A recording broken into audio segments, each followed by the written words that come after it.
Hello viewers, আসসালামু আলাইকুম। প্রতিদিন সকালে রুটি বেলাটা খুবই ঝামেলার একটা কাজ। তাই আজকে আমি আপনাদের দেখাবো বেলাবেলির ঝামেলা ছাড়াই কিভাবে নরম তুলতুলে রুটি বানাবেন।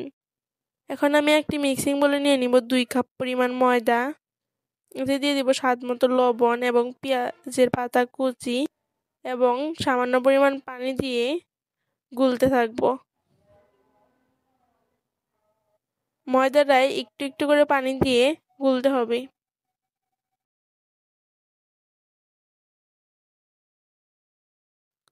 রুটিটা গুলা হয়ে গেলে এখন আমি একটি তাওয়াতে তেল গরম করে নিব। তেলটা গরম হয়ে আসলে এখন আমি দিয়ে দিব গুলে রাখা ময়দা।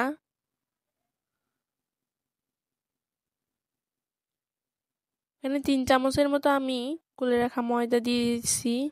এখন আমি এটা গোল করে ছড়িয়ে দিব।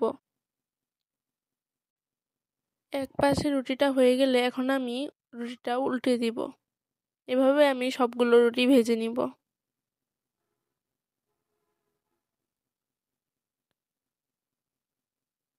তো আজকে আমার রেসিপিটি এই পর্যন্তই।